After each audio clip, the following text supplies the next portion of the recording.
नमस्कार, मी सुदर्शन अजित खोत. सध्या सोनी मराठी वाहिनीवर सुरू असलेल्या छोट्या बोयोची मोठी स्वप्न या मालिकेतील आरव हे पात्र मी साकारतोय.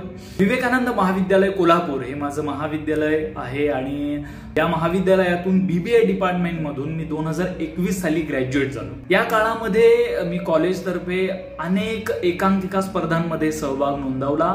यामध्ये लेखन केलं, दिग्दर्शन केलं आणि अभिनय सुद्धा केला. आणि या तीनही विभागांचा मला कॉलेजमध्ये राहून बारकाईने अभ्यास करता आला. त्या काळात स्मृती भवन म्हणजे जिथं आम्ही आमच्या नाटकांची प्रॅक्टिस करायचो ते आमच्यासाठी अक्षरशः दुसरं घर झालेलं असायचं. दिवस रात्र आम्ही तिथं प्रॅक्टिस करायचो आणि इतकं स्वातंत्र्य आम्हाला आमचं कॉलेज द्यायचं, त्यामुळे आम्हाला कसलंच दडपण नसायचं. या काळामध्ये आम्हाला आमच्या कॉलेजचे प्रिन्सिपल असतील किंवा शिक्षक असतील किंवा शिक्षकेतर कर्मचारी असतील, या सगळ्यांचा खूप सपोर्ट मिळायचा. खूप त्यांची ऊर्जा आम्हाला मिळायची आणि आम्ही काम करायचो. कॉलेज खूप सपोर्टिव्ह असल्या कारणानं आम्हाला यशही चांगलं संपादित करता यायचं.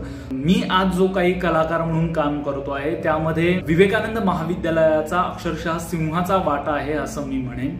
आणि मला खात्री आहे की इथून पुढे सुद्धा विवेकानंद महाविद्यालय हे आपल्या महाराष्ट्राच्या रंगभूमीला असेल किंवा चित्रभूमीला असेल अनेक मातब्बर कलाकार नक्कीच देईल. माझ्या या वाटचालीमध्ये जे योगदान माझ्या कॉलेजनं दिलं त्याबद्दल मी कॉलेजचा खूप खूप आभारी आहे. थँक्यू.